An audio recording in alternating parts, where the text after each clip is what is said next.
Emma, tapos na? Kanina pa tapos. Late ka. I'm sorry.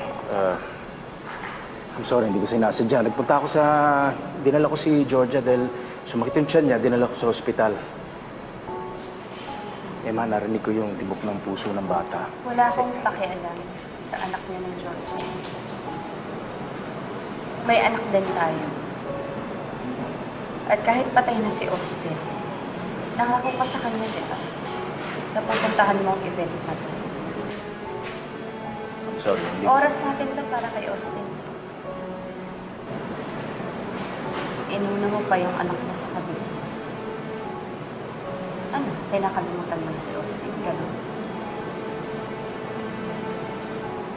Emma, na-late ako, okay? Pero hindi ibig sabihin niya nakakalimutan ko yung anak natin. May mga priorities ako. At hindi isa doon ay tuluyang kalimutan ko at ibura ko sa isip si Austin. Teka muna. Saan ka pupunta? Babalik ka sa kapit mo? Baka naman nakakalimutan mo na kung hindi mo pinapasok yung ahas na yan sa buhay natin, baka sakaling buhay pa yung anak ko ngayon. O baka naman pilit mo talagang kinakalimutan. Dahil ikaw ang may kasalanan kung bakit namatay si Austin. Mama, you know, you can accuse me of anything. Pero hindi mo pwede sabihin sa akin na pinatay ko ang anak ko. Ginawa ko na ang lahat. Iniiwan ko si Georgia kahit nabuntis siya at sinama ko kayo. Dahil ayoko kayong iwanan, ikaw at si Austin. Parati kong iniisip kayong dalawa. May kasalanan ako, okay. Pero hindi ko kinakalimutan ng pamilya ko, hindi katulad mo. Ikaw, nakakalimutan mo si Austin. Ano pinagsasabi mo? Ano, hindi mo alam? May hinihiling si Austin sa atin, nakalimutan mo? Ang gusto lang naman ni Austin, magkabalikan tayong pamilya. Pero hindi mo siya pinagbigyan. Ilang beses kitang sinusuyo. Pero tinatalikuran mo ako, ayaw mo akong pakinggan. Ilang araw pa lang namamatay si Austin. Anong nakita ko? Magkasama kayo ni Angelo sa park. Siya na naman na pinili mo. Pinaasa mo si Austin. Pinaasa mo kami, What Emma. are you even talking about?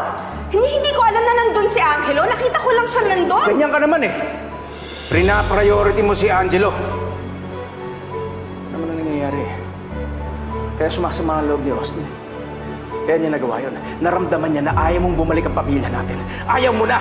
Kaya siya namatay. Kasalanan mo ito! Kasalanan mo ito, Emma! Sige. Sampalin mo ako. Dito ba?